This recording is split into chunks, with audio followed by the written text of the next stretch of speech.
Start in the room, raise your hand if you have a question, and introduce yourself with your name and your outlet. If you are on the Zoom, just use the raise your hand feature and we will see if we can get you called. First hand I saw up. Hi, Jason Anderson, Pro Soccer Wire USA Today. I wanted to ask you both, given, actually I think we had a longer conversation about this a while ago, but this has been a year of massive transition between coaching change in the winter, Adrian coming in for I think it was 15 games, and now Jonah from that point onward. What have been some of the things that the coaching staff as a whole has done to sort of help guide you as a group through what could be a really difficult series of sudden changes? I'll go first, I guess. I feel like the communication has been very clear from the beginning, like from our GM, like when this change was happening, how it was going to happen, and what the progression was going to be. I also feel like Mike, Adrian, and Jonah, like they've all been speaking the same language and saying the same things from day one, and so I feel like that really helps.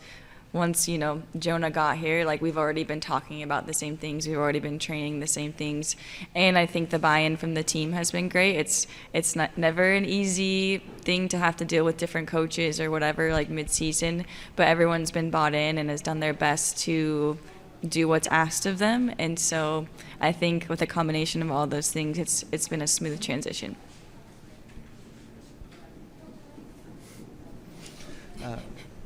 We're going to go back there. Hi, Sylvia Book, Shea Butter FC. For the two of you specifically, obviously this is a younger team, so you two are pretty much veterans at this point. What has your leadership style been this year, in this year of transition with a lot of adversity? How have you sort of helped that group along, and how has it helped you all as players as well? Yeah, I think from the start, like we've had a younger team, so it was just getting everyone involved, and everyone is an important player on the field, whether you're a rookie or a vet, but just giving everyone the confidence to go out there and play like we know they can, I feel like has been amazing for our team and the depth that we've been able to produce on the field, and just being together as a team, really. In the blue shirt.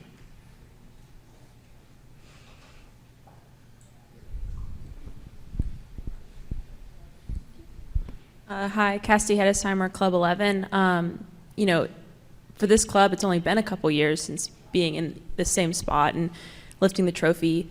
For you guys being a part of that team, how does this season compare to that one when you think about, where you guys were a couple years back? It's very different. In 2021, we had a lot of adversity that we had to face as a team. Unfortunately, a lot of things like outside of our control off the pitch. So I feel like that kind of brought us together. It's just we're, having to deal with some crazy things, but we can do this and we can win this. This year we've had a lot more stability and a lot more support on and off the pitch. And just as a team, we feel like a collective. Like Tara said, we all really believe in each other. We have so many leaders on the team, whether they're vocal or not. Everyone leads by example. So we've had a lot more consistency from the beginning of the season. And so I feel like that's really helped us progress as a team and just kind of get better week in and week out. All right, Tamara. Hi, Tamara Griffin, freelance. The question is for both of you. It feels almost too on the nose to think about how your team really puts the spirit in both the Washington Spirit and in the NWSL, from like the photos that you take right before a game, even before this season, to the T-shirts that we saw yesterday when Croy won her awards. This team really seems to like embody and lean into that joy and playfulness, which contrasts, of course, with what you do on the field. So I'm wondering if you can both sort of speak to the relationship between those two things and what it was like to introduce both of your new coaches this season, who are coming from different leagues, very different cultures, to how you guys do things. It's interesting that you were able to kind of keep that consistent even throughout all these other changes in the club. Yeah, I think you have to have fun. Yeah, you have to have like joy in what you do, and like we're playing soccer, and it's something that we love, and we wouldn't be professional athletes if we didn't love and enjoy the game. So just having fun and putting happiness into like everything we do makes us feel more together and like better when we are playing next to each other. It doesn't all have to be serious and like kill each other all the time. Like when it comes down to it, we'll do it, but we also want to have fun and enjoy the people we're playing next to. Yeah, I would agree with what Tara's saying, and I feel like we've done a good job of players of kind of setting that precedent. We all love each other and we all want to celebrate each other, and I think Jonah and Adrian and all the coaching staff that came, I feel like they believe that as well. They're really big on family. I know Jonah, when he got here, we were always celebrating goals, but he encouraged us to also celebrate good defensive tackles and defensive plays. And so I think they kind of just added to it on the on-field perspective, and then off the pitch, like we're all really good friends. We all really like hanging out. I think Britt Ratcliffe is like the glue of the team. She's always like, if there's an off day or something, she's like, who wants to do this? Who wants to do that? So we really enjoy each other's company on and off the pitch, and I think it really shows, and I think it also helps us on the pitch as well, because we just want to play for each other. All right, we're going to come up here to the front row.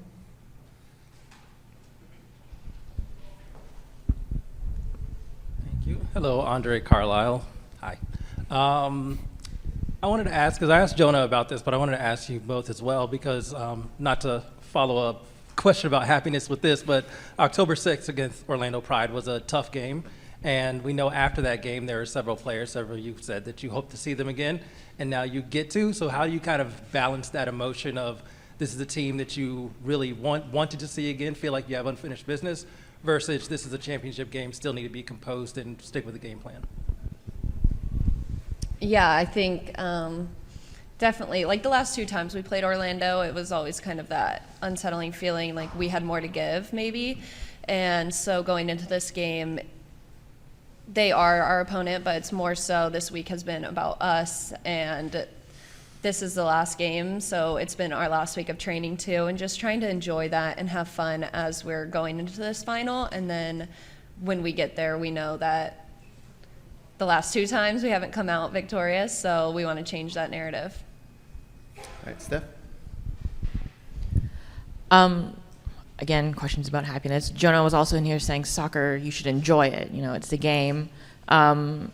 Is there ever any space, you're playing against someone like Marta, obviously you have your own history with her, but then is there ever any space to just enjoy playing against her maybe after the season, knowing that you have to beat her to get there, but just, you know, you watch the goal. I think people don't get into soccer because they hate it, they like it, right?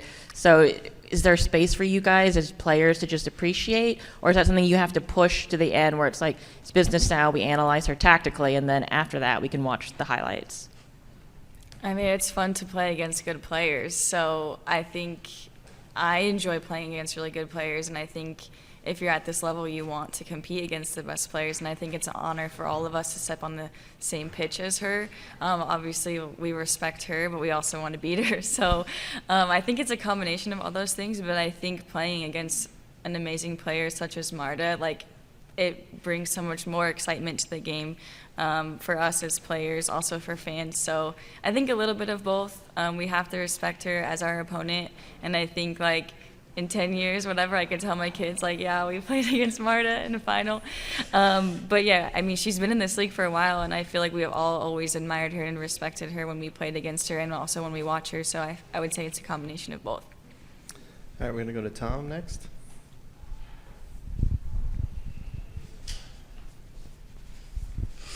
Tom Pursley, Shea Butter FC. Obviously, this is not the first time that you all have played in this stadium, and both of you have a championship in this league on your resume. Will it mean something more to win a championship in this building, knowing that it is the first stadium in the world built specifically for women's sports? Yeah, I think it's amazing, and it just shows how the league is growing and how soccer's growing in the world. And this is not going to be the first stadium that's built, or the last stadium that's built just for women, and it's amazing how it's the first one, and we're able to play a championship in it this year, and it would be great to go down in the history books as the first ones to win here. But yeah, I think it's just amazing how much the game's growing and growing in the world, honestly. All right, we're going to come front row, and then we'll go back row. Emily Olson, The Athletic. I thought it was interesting, Ashley, that you mentioned consistency this year, because I feel like the last 4 years have been nothing but change and a little bit chaotic. But you also talk about this was a season you switched head coaches. There were injuries mid-season. It wasn't exactly consistent as well. So I was wondering if you could describe how those two seemingly opposite concepts of change and consistency have found each other this season specifically. Yeah, I mean, what you guys don't see is us training day in and day out, and we train really hard, and that's been super consistent this year. And I think there's been so many, even among all the changes, they've all been positive changes in my past, in my career. A lot of those changes, unfortunately, haven't been positive, and so having positive changes, people coming in and investing in and believing in us as players and as an organization has been great.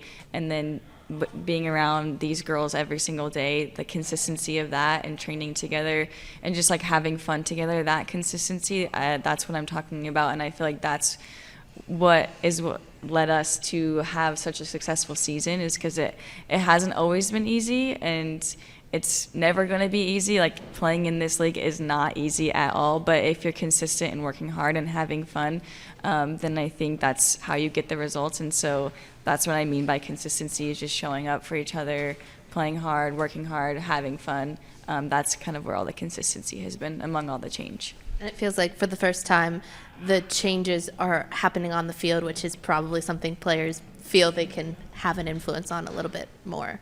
Yeah, for sure. Mm-hmm. We're going to go back. Hi, Roey Hadar, Straight Arrow News.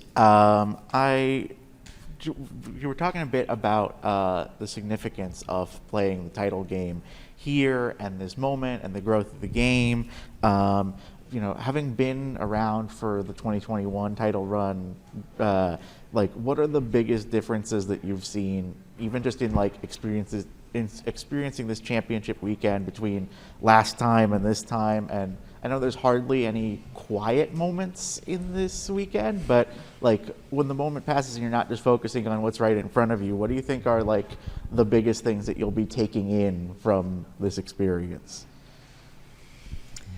I think the biggest thing is the support and the fan support. I heard that it's probably going to be a sold-out stadium, which, I mean, we've played our past 2 games in a sold-out stadium, and the environment is just amazing. And going into championship weekend, I feel like it's just brings more fun to the weekend and more enjoyment for players and fans. So I think that since I've been here as a rookie, the investment that's been going into this league and the stadiums and the teams around the league has been amazing, and it's been great to be a part of throughout my career here. All right. Any more questions in the room? Okay, we're going to go to the Zoom.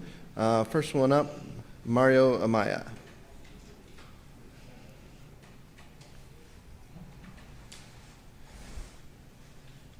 Mario?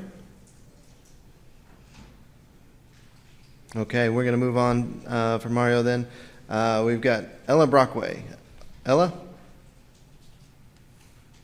Hi guys, thanks for being here. Appreciate it. This was a question for Ashley. How do you sort of reflect on the road that this season has taken for you? Going from sort of playing different roles in the first part of the season, coming off the bench in a lot of those games, to this more recent second half of the season. Thanks. Yeah, as I reflect on this season, it's obviously been a little bit of a roller coaster for me in terms of playing time and what's asked of me. But like I said earlier, this team is amazing, the coaching staff is amazing. So I've just focused on doing my best to show up every day for my team, with the focus of just getting better and being ready for any opportunity or to do whatever is asked of me from my team. And so that's what I've done. And I'm grateful for my team for supporting me and helping me throughout the year, and just happy to be here in a moment where I can continue to help the team. All right, thanks. Last question from the Zoom, Jose Umana. Hey guys, Jose Umana, WTP. Jonah was here, this is for both of you guys. Jonah was here saying how important it is to play the perfect game. And even and earlier in the week, you said that the Spirit's coming in with the underdog role and he embraces it. How are you guys handling not just taking in that role, but also, like you said, playing the perfect game for tomorrow?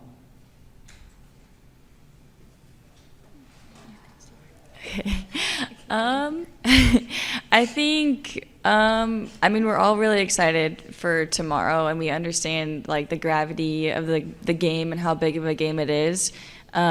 But we've also just talked about having fun and just laying it out all out on the line. Like, this is it. This is the last moment of the season. Give it everything. So I don't know exactly what a perfect game looks like, but I think like showing up and doing our absolute best is all that we can ask for, and we talked about that at the end of training today. Just reflecting on all the hard work that we've put in throughout the season, all the things that we've overcome together, and then coming together for this one last time, and everyone just giving it their all. So I think that's kind of what we're going to focus on. All right.